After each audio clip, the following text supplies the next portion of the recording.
And we will leave half an hour for questions on this one, but let me handle these that came up to me during the break so that we can get them out of the way right off the top.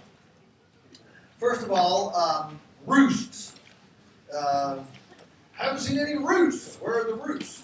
Well, you'll see some roosts in the Millennium Feather Net, but in the Eggmobile, the birds just sit. We have done all kinds of things with roosts and tried to do them, and our experience has been confirmed by the old-timers in the community that, well, you always have to train the chickens to a roost. Well, if you got to train them to go to the roost, they must not need it. So we just don't fool with roosts. We let them sleep where we want to sleep. Laying outside. Got the problem with the chickens laying outside. If the chickens are laying outside of the Eggmobile, then the Eggmobile is not being moved far enough. We do not recommend the Eggmobile, or you have a stationary house. The point is they're becoming too familiar. That was my whole point with they have to be laying eggs. They have to have a homing instinct for the Eggmobile, and you have to move them far enough every day that they don't become comfortable with a new home. We don't recommend the Eggmobile for acreages under 50. If you've got under 50 acres, we don't recommend the Eggmobile. I'll show you in a minute what we do use for land intensive. The Eggmobile is land extensive. The reason for the 50-acre limit on the Eggmobile is because you can't move the birds far enough away so that they stay unfamiliar with where they were. And those chickens, although they like to just go out, 200 meters away from it, in unfamiliar, they will go half a mile, not half a mile, they'll go a long ways to get to familiar territory if they think they know where familiar territory is. Now, from the permaculturalists in the group, this is where a lot of integrated water and forestal zones. If you have, for example, a strip of trees dividing two fields, you can create a semblance of larger acreage to the birds simply because you have some interesting water or forestal borders around fields. And you can maybe fudge on this a little bit, but generally speaking, we do not recommend the Eggmobile for acreages under 50 simply because you can't get the birds far enough away from a home base to keep them from going back there. And of course, home base is always the steering wheel on the tractor, the shop, the swing on the back porch, that sort of thing. So if they're laying outside, what it means is that they're staying in one place too long and getting familiar with it. The whole idea is that the only place that they're comfortable and familiar is in that Eggmobile, wherever that is. Now, amazingly, you can't move that Eggmobile during the day. This, for those of you uninitiated, you're not going to believe this, but believe me, it's true. If you go out there and you forget to close them up at night, oh shoot, I've got to close them up, but I want to move them today. And you go out there and move the Eggmobile 50 feet, the length of this room, half of them won't find it.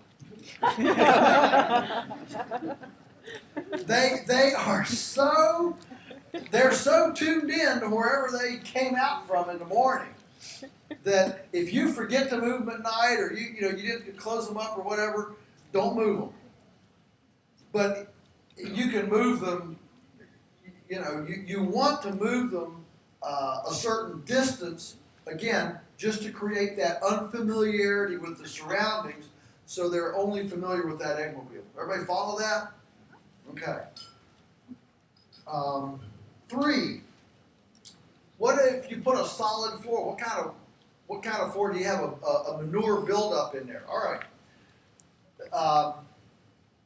There is a very specific amount of space that has to go between those floorboards. We use 1x2s on 4-inch centers. That gives you an inch between each board. All right?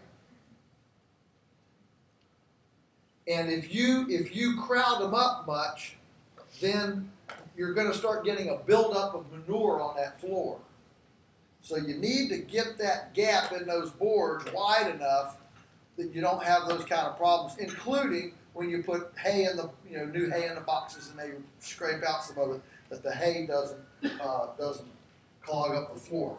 Now, you can use a solid floor, but obviously that adds a lot of weight. So if it's real cold, if it's real cold, then you would want to maybe put in a solid floor. But if it's that cold, that's why we have the hoop houses, and they go into the hoop houses, which you'll see momentarily. Hot water. If we put a water line out across the field here, it would get too hot before it comes over.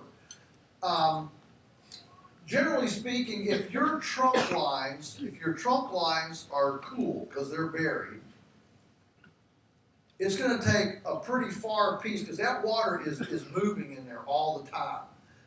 That's another reason to use the little itty bitty air hose. See, again, the biggest problem with this whole chicken thing is everybody coming to it from a livestock background.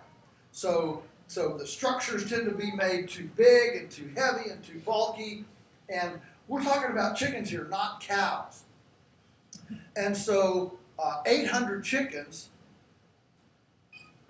aren't going to drink, they're going to drink maybe on a hot day, 800 chickens. Those 20-liter buckets, right? They might drink maybe 5 of those buckets in a day. That would be, 100 liters in a day, 800 chickens. So that water, again, because it's coming through this little itty bitty air hose, it's moving. It's just dribbling all the time. As opposed to a big old plastic pipe that's sitting on top of the ground, black plastic, with a lot of surface area, and that water sitting in there and boiling. Are you with me? These air hoses, don't get black ones, get white ones, all right? And that water is going to be dribbling through because the orifice is so small, it's just going to be dripping all day long because it's just coming into the water troughs just as a itty bitty dribble. I mean, 80 liters in a day through a little 2 millimeter orifice, all right? But you got enough movement in there to keep it going.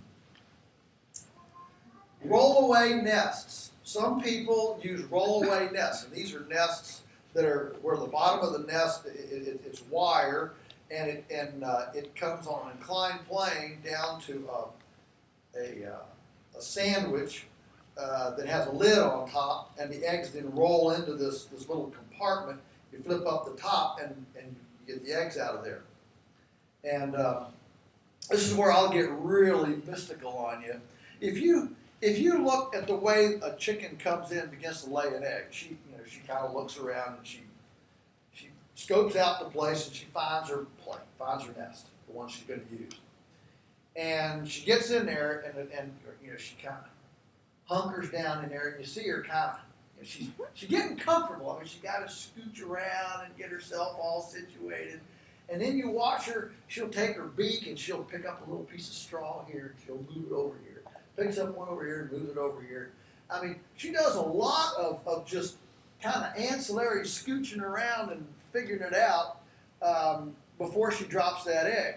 And a rollaway nest box doesn't have any material or any bedding, or it wouldn't work, but doesn't have anything in there. She's just got to go in there and, woman, be content. You got nothing to do, and she can't settle. She can't move anything around. She can't do anything, and she just got to stand there and squat in an artificial, sterile place. It's just not cool, And so now I don't know if making that nest has a bit of difference in the nutrition of the egg or anything, but to me, I just want her to be able to make her nest. I mean, we say the word nest, right?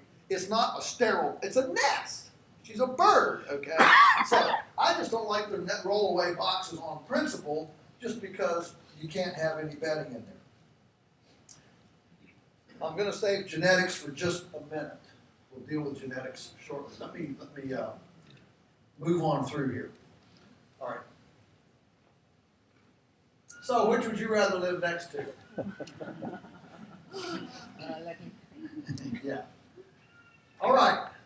We've just talked about a land extensive system, a cow-chicken mating, or a land hygiene system. This can be done behind horses, behind pigs, goats, sheep, cows, under orchards, citrus. I mean, there's a lot of applications for the extensive hygienic capacity of domestic fowl to do a lot of cool debugging, deparasitizing, moving stuff around, all that. There's a lot to be said for that.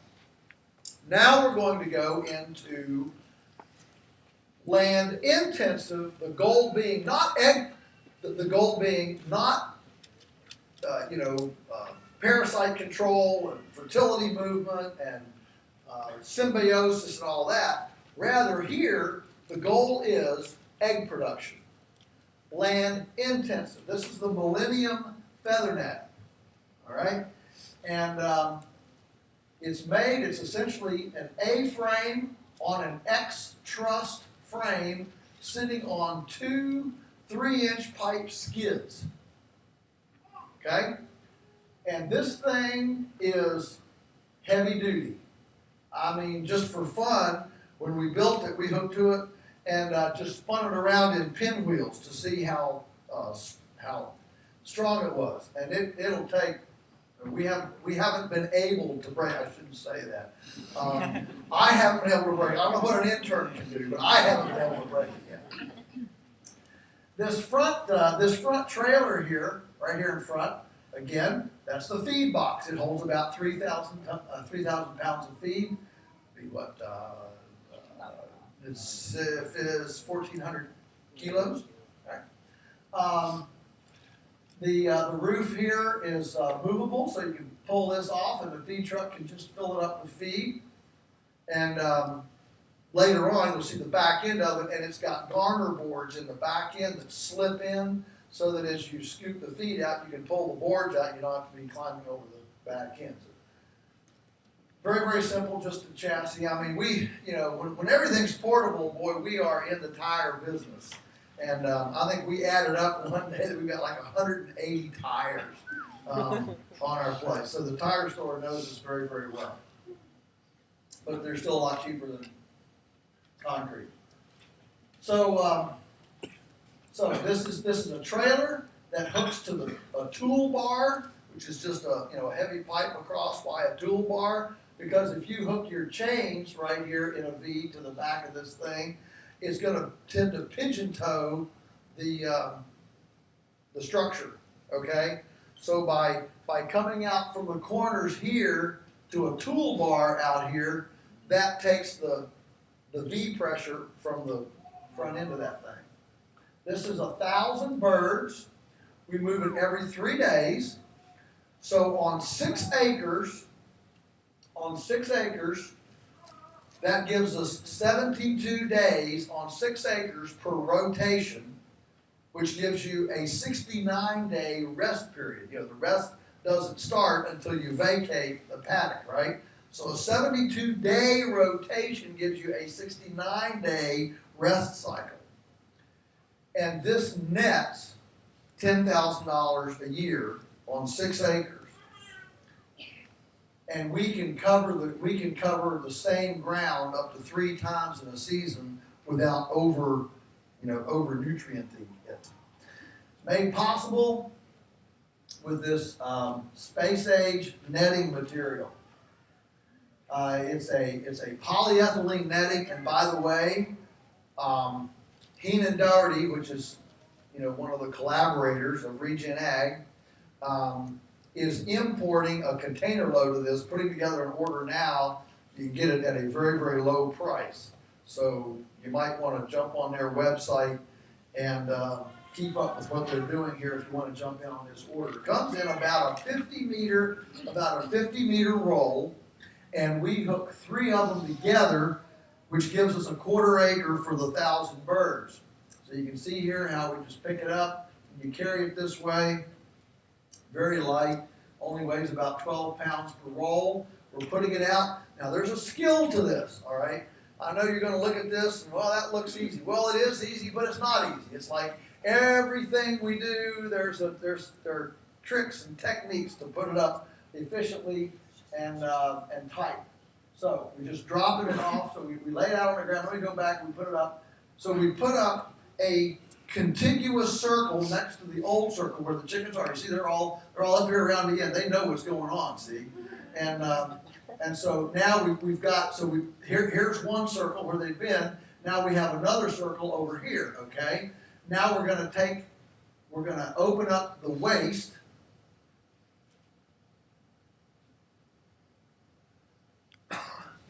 Open up the waist here. They're ready to go. Now we're opening up the waist, and the birds are going to come right through into the next spot. That way the birds are always controlled. So you have to have enough of the nets to make two circles so you can leapfrog them around the field. Now, just for context, this is the old style. This is the old picture here, but anyway, you can see what's going on, so I'll leave it in there. But these are the old hoop houses we used to have. The problem with the hoop house, I like hoop houses. I mean, I don't have any problem with hoop houses. The problem is when you put them out here on skids like this, there's no structural integrity up above the bottom, you know, that the arches. So what you have to do is make a what we call it a kite frame angles on the floor so it doesn't, you know, go into a parallelogram when you hook to it and start moving it. Well, all of those braces, which are right down on the ground, can catch chicken legs.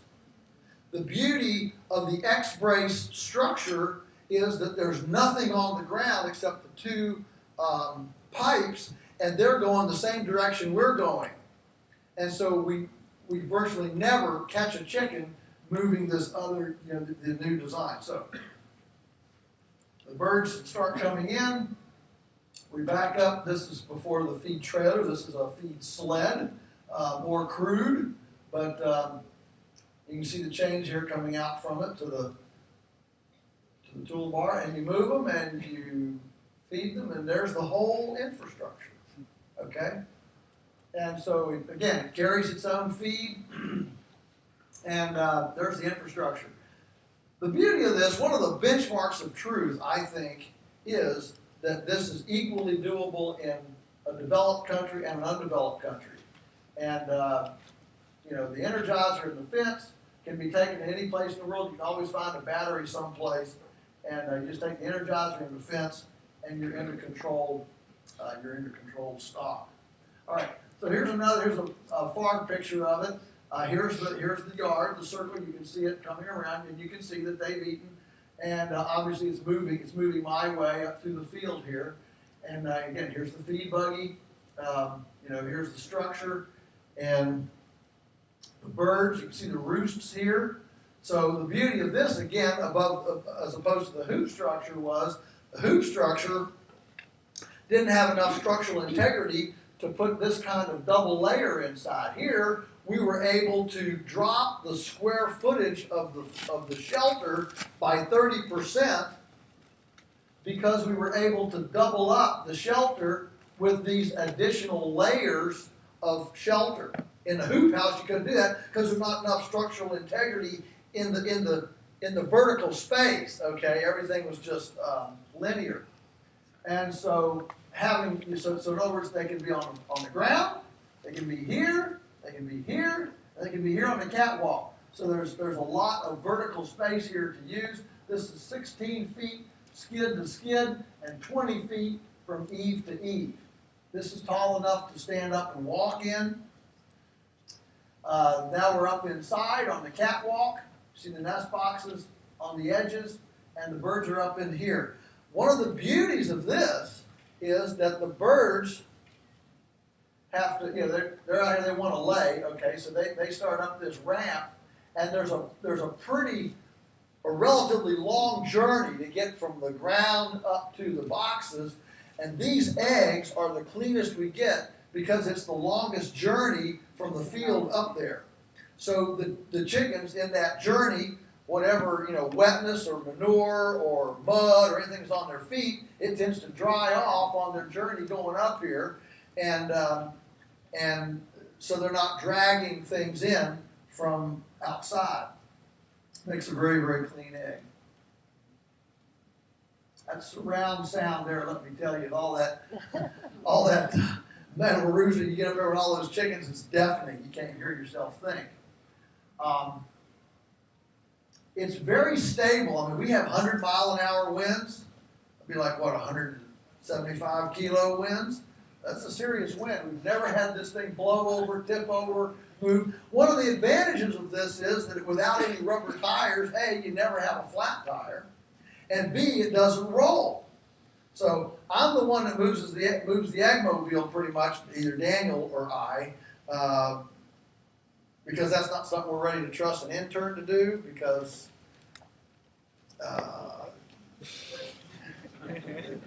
they have trouble figuring out what level means. And next thing you know is here goes the eggmobile, boogity, boogity, boogity down the hill, takes out a fence, ends up in the pond, and you have an interesting day. So, we let the interns move this. It can go up a hill, down a hill, side of a hill, doesn't matter. It just sits there. It sits wherever you stop, and that works just fine. Can I ask a quick question? Yes. What kind of routine do you have for cleaning that for hygiene or for scraping the perches off? Routine for cleaning this? We've never cleaned this in 10 years. And it doesn't, if they're laying there on the catwalk? What you see is that's it. Okay. Yeah. Now, another question that did come up during the break was about wood and bites and things like that. All right. Remember that all of our chicken infrastructure has a host-free period. Those of you who were here yesterday heard me say that there's a magic rule of 2 21-day host-free periods a year are key to breaking pathogen cycles. 2 21-day host-free periods a year. Remember, the eggmobiles, they don't have any chickens in them for 100 days. In the winter, we shut them down.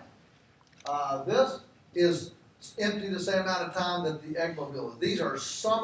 These are seasonal things. They're empty for 100 days a year. When they're empty, we go in, we pull out all the litter, all the bedding from the nest boxes, and just go over the garden sprayer and just spray down all the wood with just a dormant oil spray and lime sulfur spray, just a mix of that, and that'll get all the egg casings and anything that happens to be there. It's a very benign kind of thing, all right?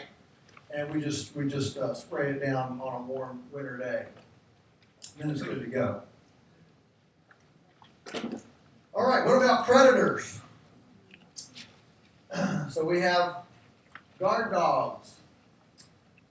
We use Ockboshes. There's any number of kinds, Great Pyrenees, Marimas. Here, is that right? Marimas? Right. Marima? Okay. Here. We don't care what kind you have. I will tell you that when you want to train them, nothing works like a Cabela's buzz collar. So I'm sure you have outfitters here. You sell dog collars. Certainly there are dog collars here.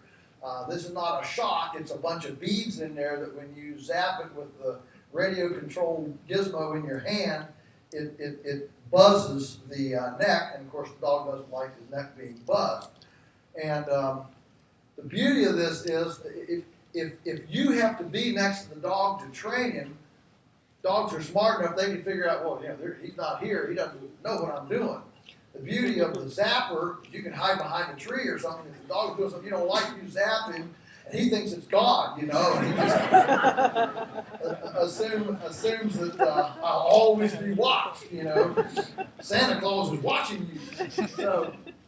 So we found that. So we've been able to train the dogs to just a simple electric fence like this. Train them so that they don't play with the chickens. I mean, we've never had them really attack the chickens, but if they happen to get bored, you know, they can play with the chicken, and a big dog like that playing with a chicken is not a very safe play deal. So then we have guard geese as well. They go in the feather net with the layers. It has guard geese, and you know, geese are pretty. They'll get you, boy. I'll tell you what. I've been scared out of my pookie several times. You go out at night, and in the winter. In the winter, we don't need them because so we just turn them loose and let them run wherever they want to in the winter. So they just stay around the house and all that. But you know, you go out there at night to stoke the wood furnace, and all of a sudden out from the dark, I'm just scares the dickens out of you. But those geese will actually kill a hawk if it comes down and tries to attack the chickens. We've seen piles of feathers. They'll attack eagles. They're just unafraid of anything.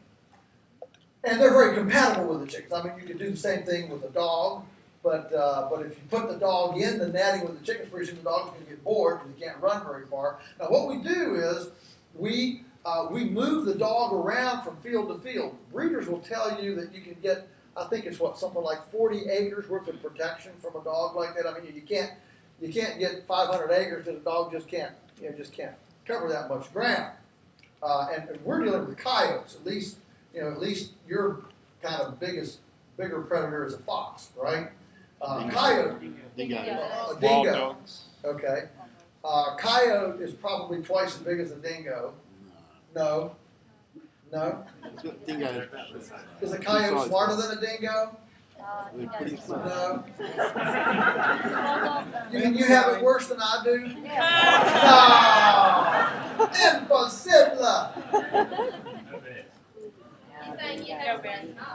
Anyway, well, we have sometimes groups of we had one neighbor see 40 coyotes in one group, come through, and a coyote is smaller than this. Of course, hard to see how big that dog is, but that dog is about 110 pounds. A coyote would normally be more like 90. But here's the point. I want two things. One is that by moving the dog around, you get a halo effect, where there's a canine presence. A lot of predation is simply opportunistic. Most predators just pretty much cover as much ground as they can in a night, and they're looking for an easy deal. Okay, they're just what I call opportunists. All right, they're not willing to work really hard for a meal. They're just and that's why you see them just kind of loping along, because they're not just sleeping, they're loping along, hoping upon something that's vulnerable and whatever. And so just having a canine presence or a canine memory in an area creates a memory in that thing. I mean, we go to bed at night, and boy, there's an entire world of activity out there at night with vacuums and different things, vacuums. I mean, territorial vacuums being vacated and moved and and marked and all sorts of stuff, right? And so there's all this activity going out. So the dog, we can actually move him every third or fourth day, and it takes a few days for the predators who've been kind of giving it a birth because the dog was there to realize, oh, there's no dog here. Well, by the time they get intrepid enough to reinvade what they thought was the canine territory, the dog's back there. So you can actually get a lot more land covered with the dog than some of the breeders will guarantee you if you have a portable dog. If you move the dog around and create this kind of halo so that you carve out a larger canine territory that then makes the opportunistic predators want to stay at bay. All right. They're pretty good deals. All right. Wintertime. And I don't know how cold it gets here. I know it gets colder down south. Um, in the U.S., it's always colder up north. But down south it gets colder, so anyway, just humor me through this. In the winter, we go into these tall tunnels. Again, we've got deep bedding. We talked about this yesterday. You got to have that deep bedding to have that essentially composting bedding. These are rabbits down the side, and there's a pony wall here, sideboards to hold the bedding in, so that it doesn't go against the plastic. There's poultry netting up against here and a furring strip so these edges can roll and can roll up here to give more ventilation. You can add pigs to it. These are 4x8 tables with a slatted bottom. You can put all the chicken stuff up there, the pigs underneath. It works really well with small pigs. It begins getting a little bit dicey with large pigs.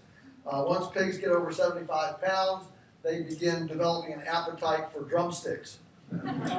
So timing is everything. This works really well with small pigs. And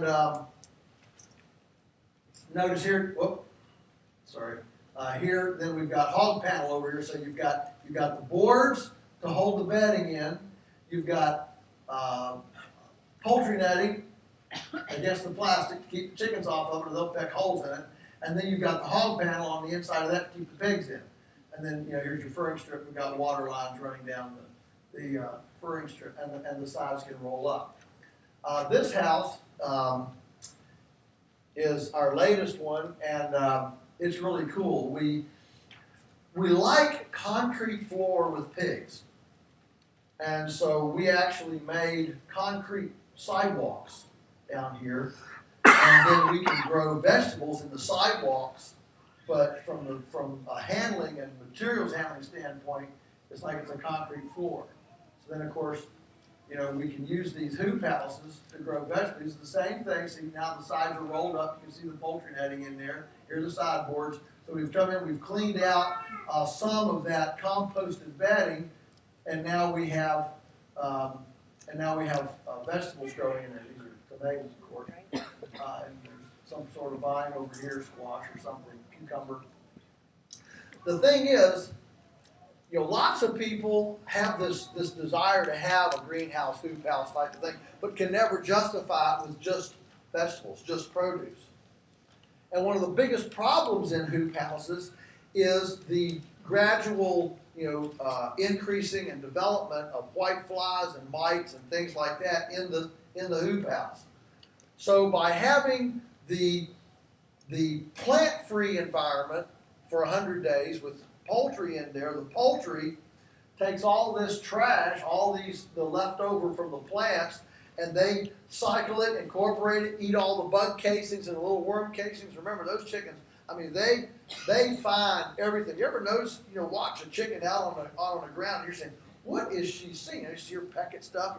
What does she find? I don't know, but they find the things smaller than a grain of sand, and they eat them. Remember, they don't have to sign insurance forms or take their kids to school. So they got all kinds of time to find little things. And so they completely sanitize this, so it actually is beneficial for the plants to have a cycle of poultry in there as much as it is for the poultry to have a cycle in what was a plant material.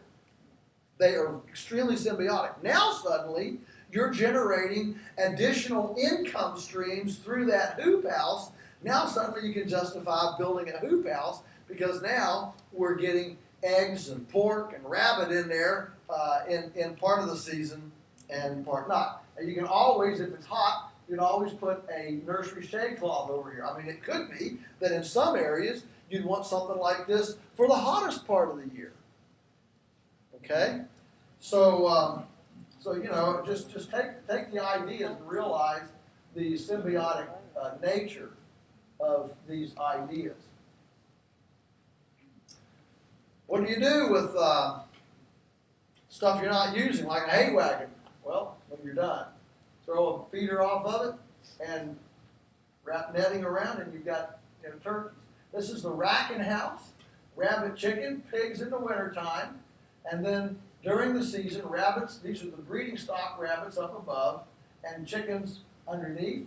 The chickens are scratching through what the rabbits drop, and so the manure, the urine and stuff is coming down here. You know, chickens don't pee. That's why their manure is so hot, because it comes out at 7-to-1 CN ratio. Cow manure comes out 18-to-1. Horse manure comes out 25-to-1. That's why it'll almost compost without anything. For good compost, you want about a 30-to-1 CN ratio. So because the nitrogen is in the urine, chicken is known as very hot manure because the urine is in with the manure. That's why it's 7-to-1. So in order to get it to compost, the urine from the rabbits adds the liquid to make the compost, and that gives the chicken something to do. Of course, then you get not only the egg production, but then you get the rabbits up there, and this actually makes the rabbits very, very healthy because the composting bedding does not have that ammonia from the urine vaporizing up into the rabbits. If you ever been to a commercial rabbitry, you know they stink to high heavens because the rabbits are very fastidious and they urinate in one little spot all the time. That builds up a especially wet area underneath, and all that ammonia just vaporizes right up. So it's basically like the rabbits are living in a bleach bottle all the time. That's not a very healthy way to live. And so the chickens, with the carbon underneath, they're aerating that, composting it, and keeping the rabbits real healthy.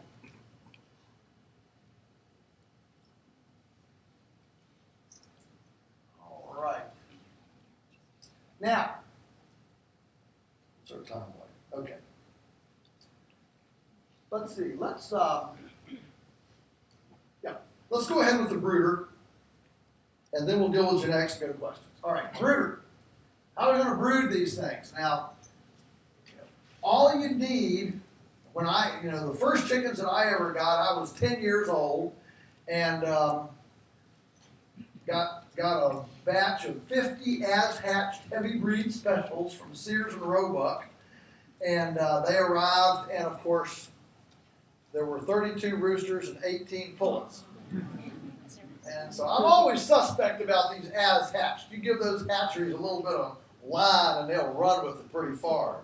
So, that was just a cardboard box with a little light bulb in it in the basement. I mean, it can be that simple. The rule of thumb is we need 25 square feet per 100 chicks up to about 3.5 to 4 weeks. Okay? 25 square feet per 100 chicks up to 3 to 4 weeks. So that means if we're going to do 25 chicks, we only need about 6 square feet.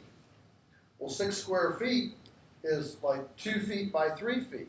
That's almost a big box. Are you with me? I'm trying to help you to visualize. When I say square feet, it's 6 square feet, 2 feet by 3 feet. That's not very big. It's like this by this. All right, big enough for 25 chicks. You're going to do 100. If you're going to do 100 chicks, 5 by 5. So imagine me from here to here, in a box, square. All right. So for years, what we had were like 8 foot by 10 foot little what we call chick chalets, and we could brood about 300 in there, and times 8 batches in a season is 2,400 birds in a little 8 foot by 10 foot. We just made about four boards up yay high. Put a little peak roof on, and the roof was a piece of plywood, all right? And so the roof just lifted up, and the whole thing sat about yay high, and it was simple. This doesn't have to be elaborate. But you do have to give them enough square footage. What you're trying to do is create a mother-hen situation.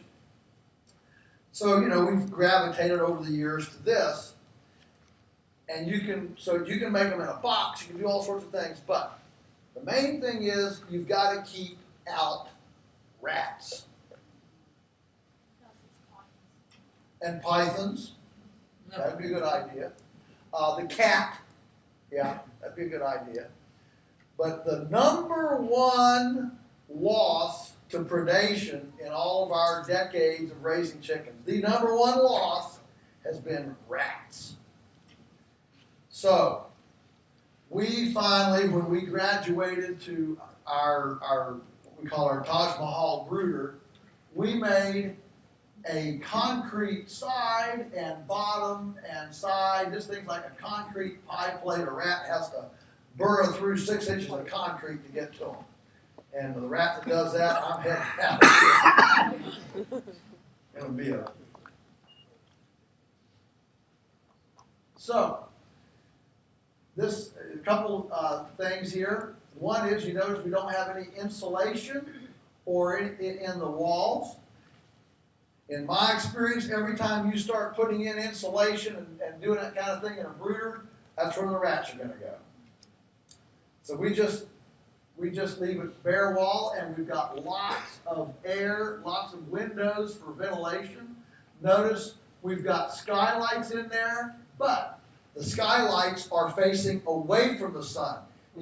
Chickens love light. Remember, chickens love light. You got to get a lot of light in there. But if you put light in the side where the sun comes in, here it would be in the north side. If you put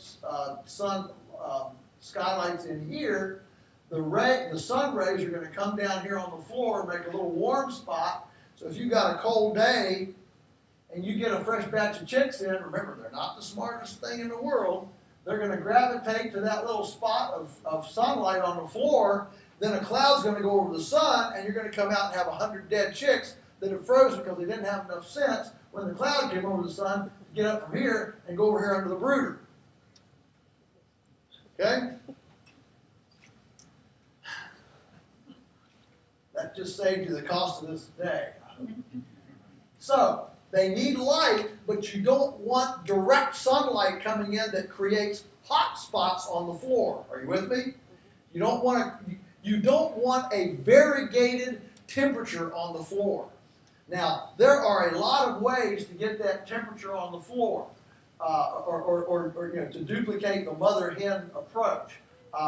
Right now, we're using these regular industrial brooders. They're extremely trouble-free, very powerful, and they're on a thermostat, and they kick on and kick off of it.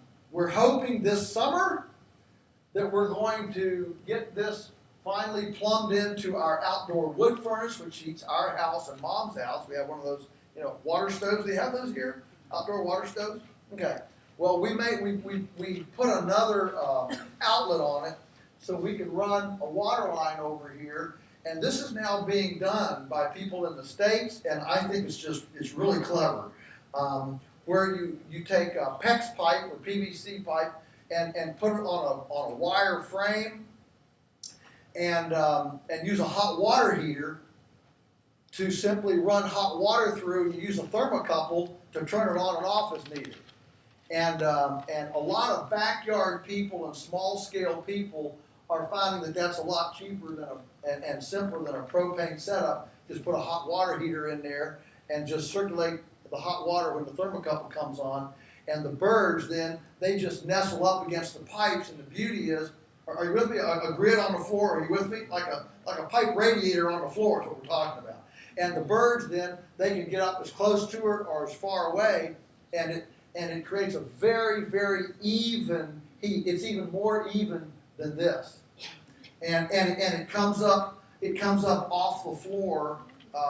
It's just a really nice heat. So we're hoping this summer that we plan to take a cattle panel. All right, that'll be our grid, and we can put our hose on it, and just twist tie it, zip tie it, to that, and put it on a pulley, and we'll put one here, one there, and there's 3 compartments here, and with a little pulley, we can just pull that booger up in the roof when we want to work in there, and when new chicks come in, we can just drop it down on the floor, and they can get as close to as far away as they want to, and we can then run this on wood heat instead of gas. All right, a couple other things. This thing is in 3 compartments. Okay, why don't we just open it up, let all 3,000 birds be in there at one time? All right, here is my unscientific lifetime observational formula for stress. Stress is mass times density times time. Mass times density times time. Okay? All 3 of those factors have something to do with stress. You know, we're in here at a pretty high density. A lot of people in this little room. But we're not stressed, at least I hope you're not. We're not stressed. Why?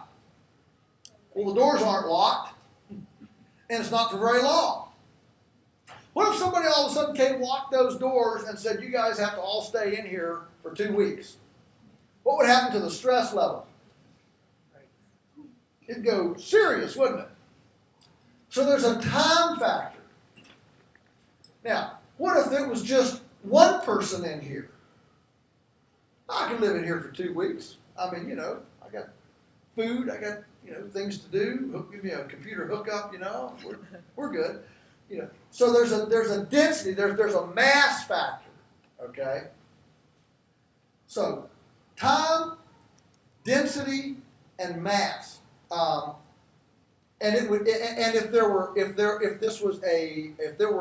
a Coliseum here with 100,000 people, more mass, it would be even worse to have the doors locked, right, than just us. Okay, so mass, density, time. So here's the deal: by breaking these birds up, so that it's not 3,000 in one group, but 3 groups of 1,000. You take that mass off. Even though they can see each other, they're not in the same families, they're not in the same groups. This allows for a lot more leaders and a lot less pressure. So if something does frighten them, and these 1,000 birds go, you know, over to that corner, at least it's only 1,000 birds. It's not 3,000. You with me? Totally, totally different. We see this out in the field. When we go out into the field with the little chicks, people can't believe that we go out in the field with 14-day-old chicks at 0 centigrade, at freezing. What? You can't take 14-day-old chicks into the field. Oh, yes, you can, if there aren't more than about 120 in the group. If there's more than 120 in the group, guess what? You'll go out in the morning, and there'll be 2 suffocated dead ones in the center of the group. But if you just have 80 in that group, there's not enough pressure on the ones in the middle to suffocate them. And they'll be just fine. They can get together and stay warm. There's enough mass to stay warm, but not enough mass to overwhelm and suffocate the 2 in the center that got suffocated. So so by breaking them up into smaller groups, it completely changes the stress factor. Now notice that these sides are made so that we can go up here 2 feet before we hit the sill plates. That's the design construction I'm talking about to accommodate deep bedding. You don't see that in normal factory poultry houses. Those side plates are not that high, so they've got to continually clean them out. All right? Here, we can go real deep, and the deeper we go, the better it is. This front is all windows that we can open and close. The back is windows that we can open and close, so we can get cross ventilation if it's real hot. We can close it all up if it's cold. We can open one side if it's cold. I mean, this is you know, can be both hot and cold. The bedding, for the bedding, what you want is something friable. You want something that the birds can, can stir. We don't like hay. We don't like straw. We don't even like leaves because leaves tend to mat. Straw and hay tend to mat, and when they mat, then the birds can't. Remember, these are little itty bitty chicks. All right, they can't stir that bedding, and so they tend to mat it. And then next thing you know, you've got manure. Now you got coccidiosis. Or they'll slip on it and they'll slip a knee joint, all right? And then you got a bird that's walking along here with slip joint on his knee. There's a lot of problems with a slippery, slick bedding, and with manure on top. So what you want is a very friable, soft kind of bedding that they can move around. These little pans here, what are these things? Those are little pans that are for chicks, and the whole idea when they come in is to get them up and started very quickly. One of the number one negligent things that newbies do with chicks is not giving them grit. The digestion of a chicken is completely different than our digestion. It is not primarily an enzyme digestion. It is a very mechanical digestion. They have a grinding mill in there called the gizzard.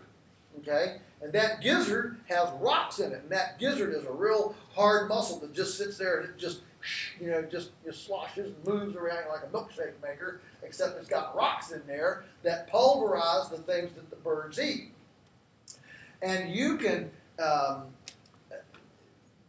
think that the feeding of the grit is probably the number one thing, especially that newbie poultry growers fail to take into account.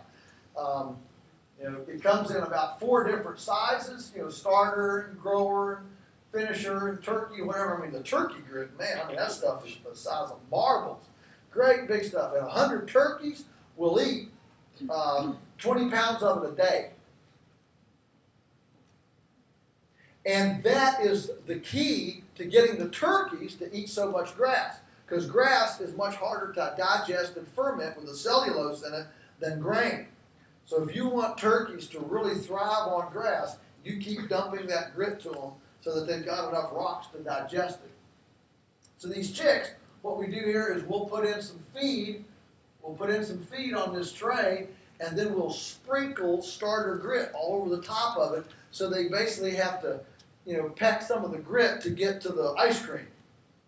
And that stimulates them to start. And okay, so they scratch some of it out, they waste it in the bedding, whatever. That's all right. When we spread this, we're putting mineral on our fields. It's a few dollars a year. That's okay. So we want them to be able to start with these little trays here, so they don't have to find the feed in the feeder. You got to make this a no-brainer for these chicks, to where they get started in real quickly. Notice these doors here are high. These are garter boards in the doors, so that the chicks can't jump between. Nipple waterers. The industry has developed some pretty cool things, and one of them is a nipple waterer.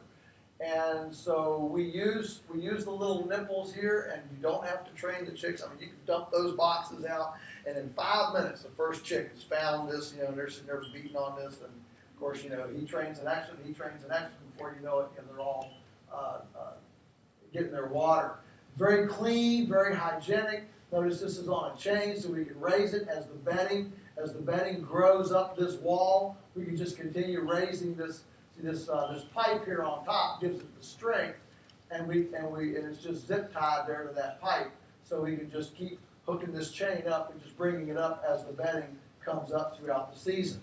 What we do between times is just take a potato rake and fluff that bedding to oxygenate it, and then we just put a skiff of new shavings on top. Our favorite is shavings. You can use sawdust if you want, but our favorite is shavings. Shavings, as opposed to sawdust, are things that come from like furniture factories and fine, where they're shaving it off and it's got a little curl to it, so it's bouncy, and that bounciness and that curl makes it not so heavy, and keeps it very friable in that bedding as opposed to packing together. Even sawdust, if you put really sawdust together, it'll pack too. Because it's heavy. It's not nearly as friable. All right, so the chicks will get the water. These are very, very cool. So there you go. Now they're up and running. We do use these additional waterers for a few days when we start turkeys. And you'll see there are turkey. This is turkey, turkey, turkey, turkey, chick, chick, chick, chick, chick. Anyway, we'll talk about turkey. The turkeys are dumber than the chicks, much dumber. And so we found that the turkeys don't find the nipples in time when they come in. So we give these adjunct red, and the reason these are red pans, the research shows that poultry is attracted to red. In fact, there was one company in the U.S., which of course leads the world in stupidity on these things, made red like glasses. You don't wear glasses. What's the contact lenses? Made red contact lenses for the chickens, see if they can make them grow a lot faster. I mean, it's crazy. But chickens are attracted to red. All right, so that's why these pans are red to attract the birds. All right, there's an underside shot of the brooder hover, and these things are powerful, and they're no-brainers. They really work. So you can see here how the bedding is very soft and friable, grows a lot of bugs and critters in there for the chicks to go for. We want the chicks to have important work to do. We want them to not be bored. We want them to be active all the time. That stimulates their muscles, their respiratory system, and just we want them to be active. So having a real friable litter is important. What happens if it gets a little bit smelly in there, ammonia? That means you're not putting enough carbon in. Okay? The carbon, the smell, is indicative of ammonia vaporizing, and that's the light going off in your head if you got issues. Okay, we're going to stop there because this will be then the broiler section. They're going to go out in the field now into the broiler shelters. We'll pick that up after lunch. Right now, I want to go to questions. Lots of time for questions. Anything especially concentrated on brooders or the laying situation, and we're going to get the meat birds and the turkeys then after lunch. What's on your mind? Yes. All right. Yeah, I have a question regarding layers. I was told by an egg farmer, that the free-range chickens stop laying when there's a lot of predators around. And we're up in far north Queensland by the river, so there's a lot of hawks and eagles, pythons. You name it. Well, they stop laying when there are a lot of predators around because they get eaten. I mean, when there aren't any chickens, they stop laying. So I think where the predators are around, predators. We are part of the environment.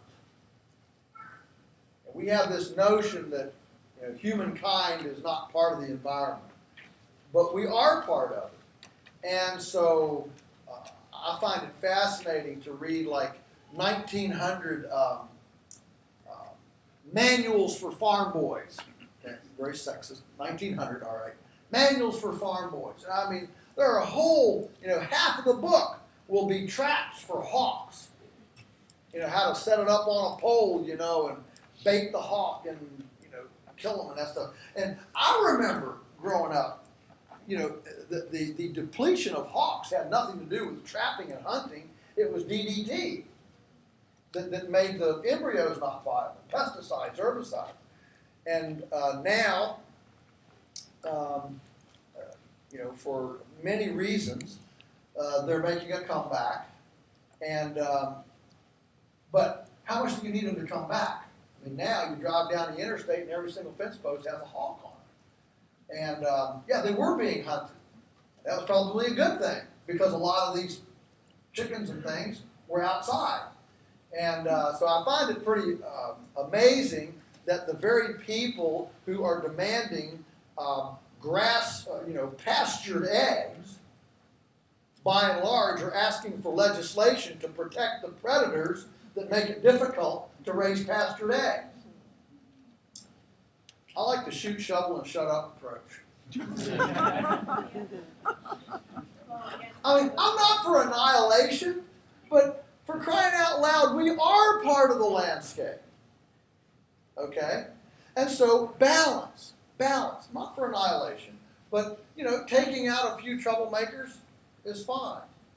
I don't know what it means when your guard dog or your guard goose kills an endangered species, but anyway, and I don't know what it takes to ever come off endangered. I mean, I've never seen anything come off an endangered. They just keep putting things on, and then they become a nuisance. But they just, I mean, in Virginia, Canada geese, they have a bounty to hunt them east of the Blue Ridge, and on my side of the Blue Ridge, they're an endangered species. You go to jail if you shoot one, and it's just an arbitrary line. Boom, we've got billions of Canada geese, but they're still endangered, and you go to jail for a $100,000 fine if you shoot one. But 10 miles away on the other side of the mountain, they give you $10 if you shoot one. I mean, it's how do you as if Canada geese, come to the top of the Blue Ridge and I'm not going to go over there. This is a sanctuary. That'd be a good Far Side cartoon. Having a sanctuary. Where can we go? So we believe in guard animals, whether it's geese, whether it's llamas, alpacas, burros, dogs, and big picture, we have a lot of people on our farm. That's the number one thing. We got, we're running around doing things. The average farm, you go there at 2 o'clock in the afternoon, honk your horn, nobody's home because they're all working in town at the town job to support the farm addiction.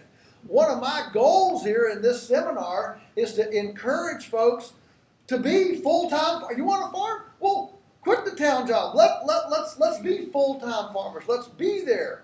And if we're there, and we are occupying that territory, that space, guess what? It creates a balance in that ecosystem. And so, so that's one of the things. Another thing is that we're moving these boogers around all the time. When we're moving them around so much, these soaring, these aerial predators, they tend to come over, but they're opportunistic, and so one day the eggmobile's there, and the hawk kind of looks at it. They don't attack the first 2 or 3 days it's in their territory. Well, by the time they're familiar enough to attack, the eggmobile's over in some other hawk's territory, and and they're moving along. And so we find that the long movement now, the Millennium Feathernet is, of course, doesn't move that far. It's a little more vulnerable, but that's why it has the guard geese. The guard geese are not at the eggmobile. In fact, we can't get them to stay at the eggmobile because they keep going down to the pond. So putting the guard geese with the Millennium Feathernet, they have been extremely effective at at control. They'll spot a hawk coming from way far away, and they'll be there ready for it, and they'll fight it off. So that has been very effective. So my question is, do the chickens stop laying because the predators are around? Do the chickens stop laying? Do the chickens stop laying when the predators are around? Yeah. We have not seen that at all. Okay. Chickens have a pretty short stress memory. In other words, it seems like once that initial thing is off, they're pretty much right back to it. Now, having said that, let me deal with the genetics for now. Just now realized on my list here I had the genetics. I didn't deal with that. We are getting dumber and dumber chickens. I think this is a problem throughout all commercial livestock, chickens included. What's happened is that the Cornish cross double-breasted broiler chicken has eliminated the need for the dual-purpose, the old traditional dual-purpose bird, the barred rock and New Hampshire red and the Astrolorp and the what else? The white rock, the Rhode Island red, all these old traditional heavy breed dual purpose. You know what I'm talking about? The dual purpose bird. All right. They used to be the broilers. The cockerels were the broilers, and the pullets were, of course, the egg layers. And now that the Cornish cross has come in and taken that entire broiler market, there's no demand for a non-hybrid cockerel or non-hybrid for meat. The only demand is for eggs, for backyard flocksters and things like that. And so the hatching industry has, over the last 30 years, begun really downsizing the genetics of these layers, so that an astrolorp, for example, that 40 years ago would weigh 6 pounds, today weighs 4. And in the downsizing, they've eliminated brains and robustness and docility. And so, because people that have problems, for example, with keeping these chickens in that netting material, everyone I've ever talked to that has problems, they're all using hybrid birds. They're way flightier, they're stupider, and they're lighter. They can fly easier, but because they have a real light body. They're bred to have an extremely light body and just be an egg machine and just pump out those eggs, okay? Well, we don't want genetics that are so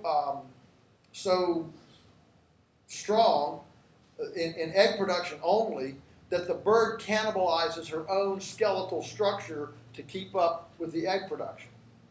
It doesn't take a rocket scientist to figure if a bird is cannibalizing her own structure to keep up with egg production, maybe that she's not packing as much energy punch in the egg. So we want a heavy breed bird lays a little worse and has a more balanced egg production.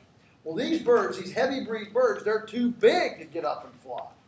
They're more docile, and they don't get flighty nearly as easily. They're not nearly as affrighted as the others, and they're a lot smarter.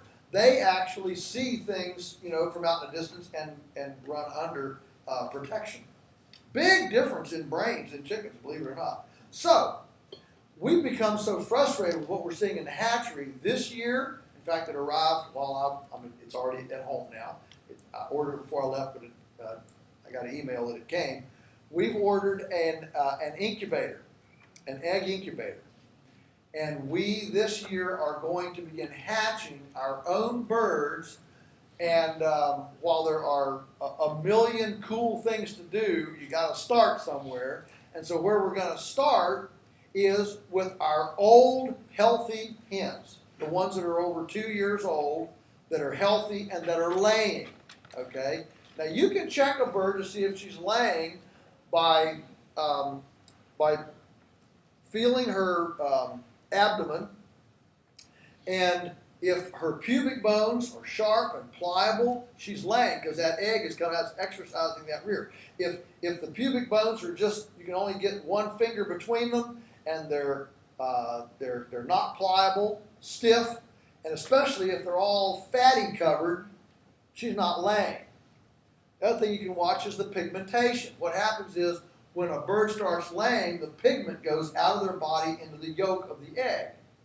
And the pigment comes out in this order: vent, eye ring, earlobe, beak, feet, and shanks. Vent, eye ring, earlobe, beak, feet, and shanks. All right? And then when she stops laying, the pigmentation comes back in the same order. So if she's got pigment, if she's yellow around her vent, but white in her shanks, you know that she's coming out of production rather than going in. If she's got yellow in her shanks and she's white around her vent, you know she's coming into production.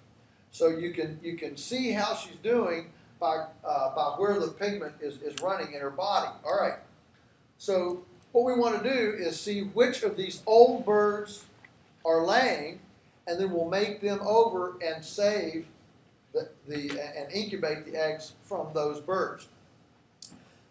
It'd be great to do better, but that's where we can start. At least, those 2-year-old birds that are still healthy and laying, those are the survivors. What we want are survivor genetics. They didn't get eaten by a hawk. They stayed healthy. Mites didn't eat them up. They stayed healthy, and they're still with us, and they're still productive. And so we'll take those survivors and make them over. Now, wouldn't it be wonderful?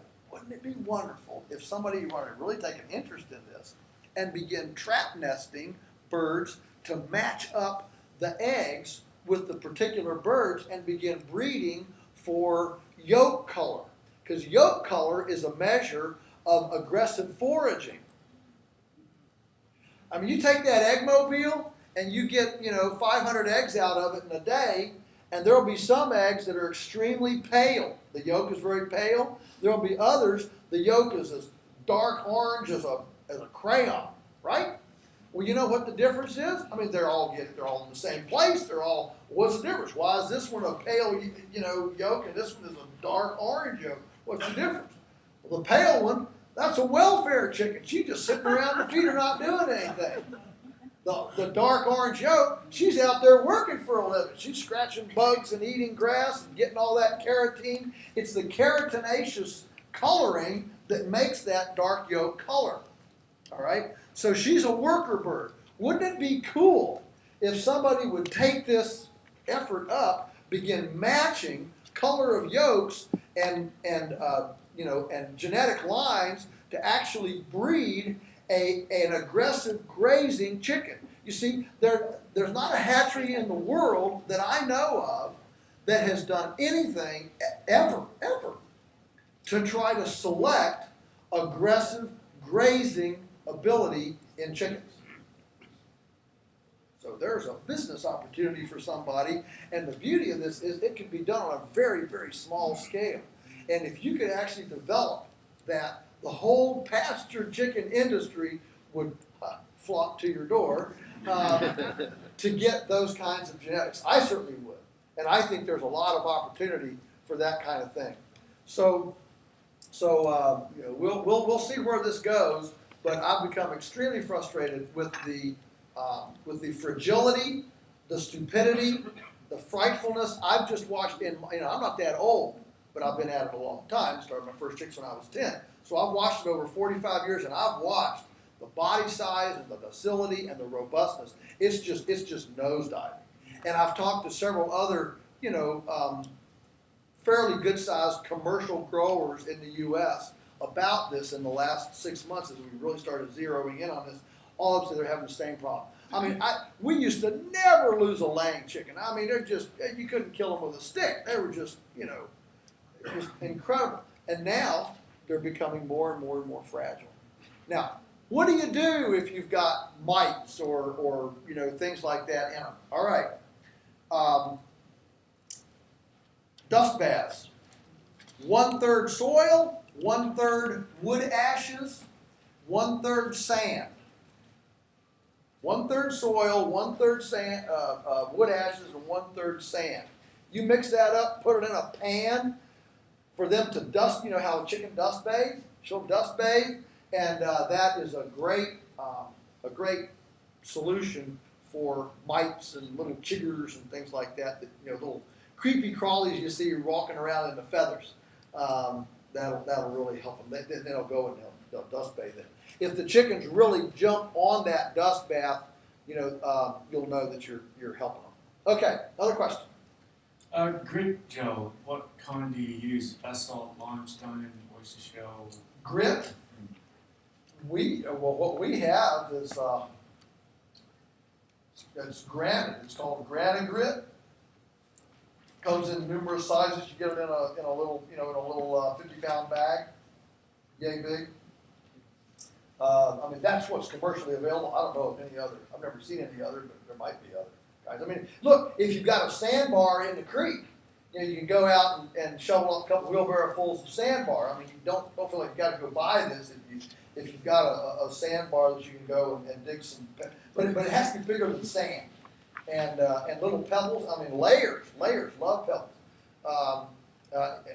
And even in the field with the broilers, which you'll see after lunch, with the broilers, we give them grit in their feeders.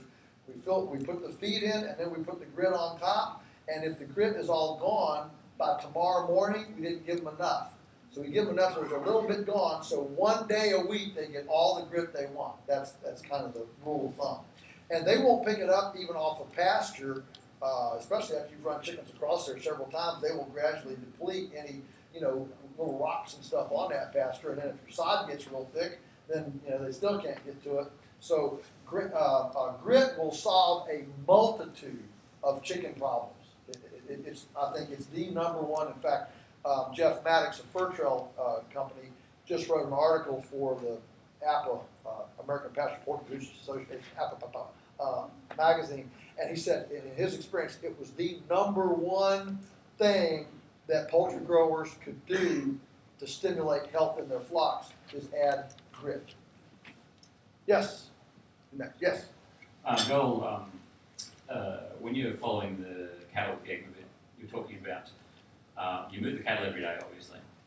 But you're talking about if you don't move the egg wheels far enough each day, the hens will return back to where they were familiar with the previous day.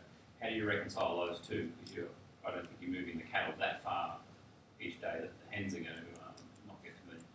Yeah, great question. All of these things that I'm saying, I'm about 80% right.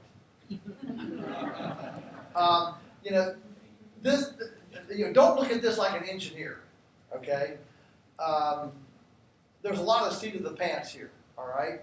And so, obviously, in the early spring, when the paddocks are great big because the grass hasn't, grown tall, it's not a problem. We move them every day, long distances because, the cows. As the grass grows up and you're maybe dropping to 1 acre or even quarter acre paddocks, obviously you're not going to get to move that far. So what we do there is we will move them. We will let them sit. We always try to move them every other day at least. We might let them sit 2 days in one spot. So that's one way to fudge. 2 days in one spot. So most of the summer, we're actually moving them every other day. Most of the summer. Except for early in the spring when we've got great big paddocks. Then, the other thing that we can do is we can move them from one edge of a field to another edge of a field. If the paddock is running rectangularly, we can put them down at the bottom 2 days, put them up at the top 2 days, and fudge on the time so we don't overrun the cows. But yeah, it does get a little bit dicey there in the middle of the summer. The main thing I was wanting to say is that if you move it just the distance of this room with the chickens out, they won't find it. The key is they have to go in at night, and they'll find it. They'll be okay if you move them. If you don't move them with the birds out, as long as when you open the doors, they are where you expect them to go back in the night, they will find it, and that can be relatively close. Farther is better, but relatively close is fine as long as you don't move them in the day when they're out. That's when they can't find it. Good question. All right, no. Now, how do you minimise running over hens when you're going through the paddocks and your wheel factors and that sort of thing? How do you minimize running over chickens when you're going through paddocks? You mean just like when we're going to do things and are these chickens running around? That's not a problem. I mean, the chickens get out of the way. They hear things coming. They're pretty skittish. I don't think we've ever run over a chicken just because it didn't get out of the way. They get out of the way. I mean, they're like a cow that way. What about when you're moving the feather net? All right, when you're moving the feather net, there is where that brace has changed because now there's nothing on the ground running perpendicular to the way we're moving it.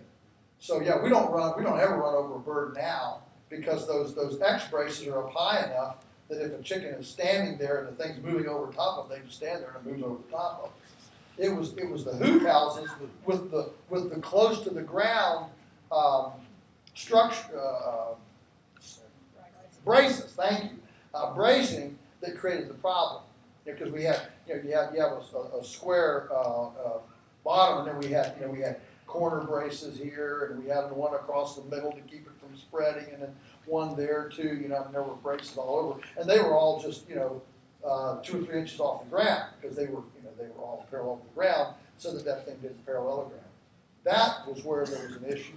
But now we just don't run over a chicken. They do very well. Other question? So,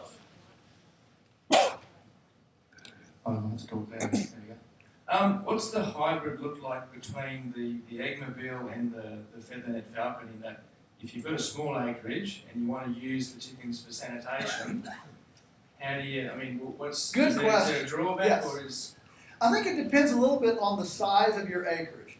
What I tell people is if you're dealing with something as small as, let's just say 5 acres. Let's just talk about 5 acres. 5 acres, even 10 chickens will cover that whole 5 acres. I mean, in a day, none of that 5 acres is more than 200 meters away from home, okay? So, what I suggest to people, there's a couple ideas. One is that you use a more controlled thing, a totally enclosed structure, most of the time, and 1 day a week, open a door and let them out. Again, what you're trying to do is reduce familiarity. Because I guarantee you that 5 acres, if you let them out every day, they're going to find a home, and it might not be the home you want them to be in. All right? But if you only let them into that 5 acres, if otherwise, normally, they're confined in a confined coop here, a confined structure, and you let them out 1 day a week, they're never going to get familiar enough to make home somewhere else. They're going to come back to it. All right? That's one hybrid.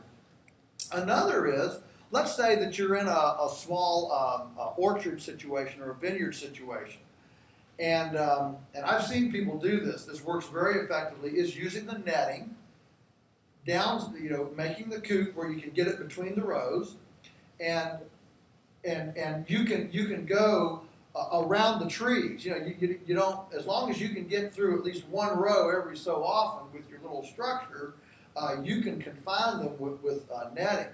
And this works with other things as well. One of the most mesmerizing experiences I ever had was in Northern California in an olive grove. It had 100 acres of olives. And you know how olive trees, grow all out real cool. Well, they normally hire low-paid workers to come in and prune all the suckers and all the growth in the middle of the olives to keep those trees all bowl-shaped and out. These folks were using netting and goats. And they had, and I sat there and watched these 100 goats climb up in these olive trees. They were 10 feet off the ground.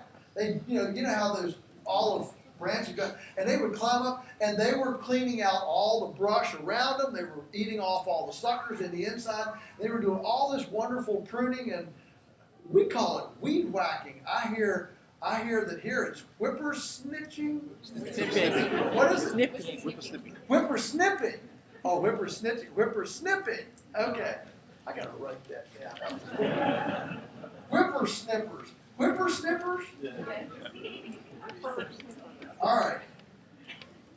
Well, we call them weed whackers. But anyway, whipper snippers. All right. And instead of doing all that labor, the goats were doing all this work, and they were just as happy as could be up around those orchards. So I think limited access and using the different control mechanisms, there's always a hybrid that can work in those kind of situations. Yeah, great. Now I did 5 acres because it's so small. The problem is when you get up there about 40 acres, and you're bigger than the chickens can cover the whole place if you open the door one day. They can't cover the whole place. And yet you're too small to really do an extensive system. So what do you do there? And that's where it gets diciest probably. And there probably I would use some sort of a rubber tired eggmobile and have them in netting most of the time. And then if I had a strategic area I wanted them to work, I'd run them over there and open them up. For example, the garden. We we for one day, about 8 times a summer, maybe once every 2 weeks, we bring them up right by the garden. I mean, literally right at the garden. Open the door and let them out through the garden. If you leave them there 2 days, they'll start eating plants and making a mess. But in 1 day, they'll tend to go through and just eat bugs. They really prefer the bugs. A chicken likes a very high protein feed, all right? So they're looking for bugs and worms and things like that. They'll do minimum damage. Again, it's the same thing but less timing. It's all about timing.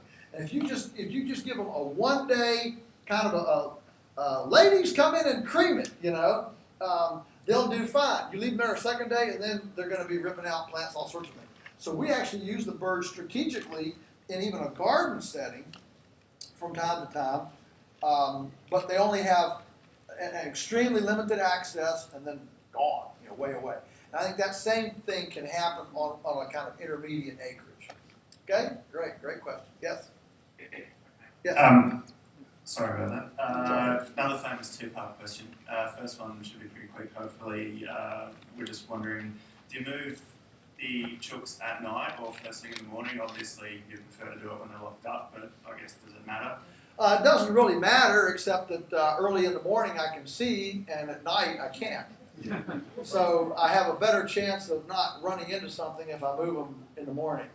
And the second part, just with the guard geese, what sort of ratios and do you put geese to chooks, and how do you train them? Do you do them from day one? Yeah, great question.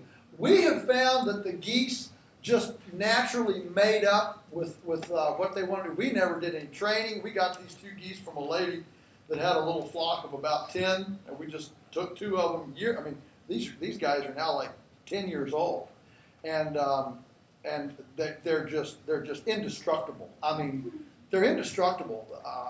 And waterfowl doesn't sleep at night. You know that? Doesn't sleep. I mean, a chicken, they go to sleep. You can go up and they're sitting out here. You can just go and grab them at night. But a duck, goose, you go out there and you get within 50 feet of them. Midnight, 1 a.m., doesn't matter, any time of night, and they're going to be, they're going to go crazy, right?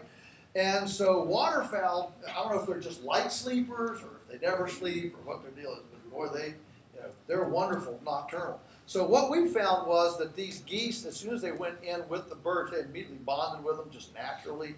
And of course, geese, well, if you have running around your yard, the neighbor's kids won't come by because the geese will go goose them, and they'll get after them.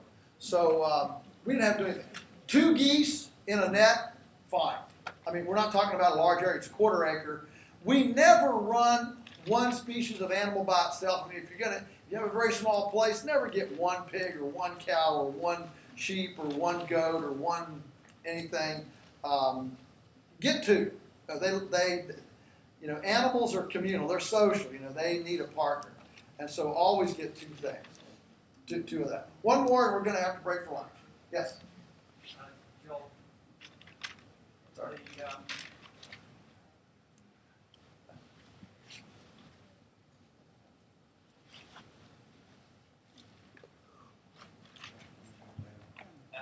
With the chickens in the open range, and when they're in the electric fence, do you trim wings to stop them flying and Great question.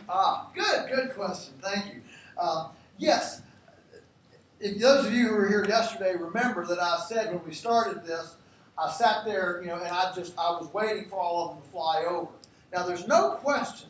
But what this netting is, whatever it is, like 42 inches, it's about yay high.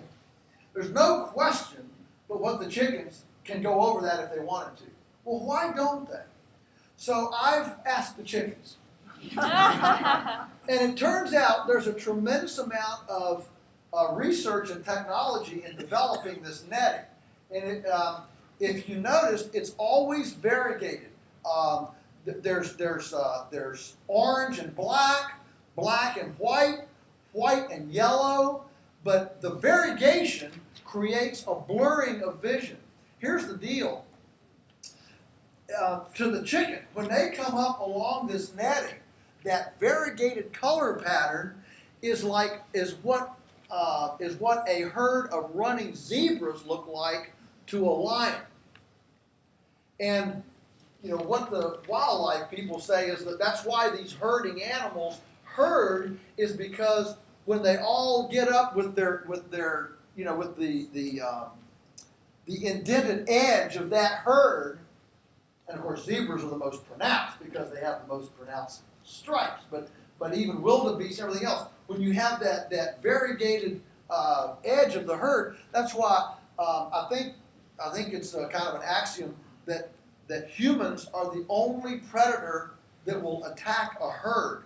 That's why you see all the predators looking for those, singling out the one that that got left behind, and they're pulling off those stragglers, those little babies, those things that are left behind.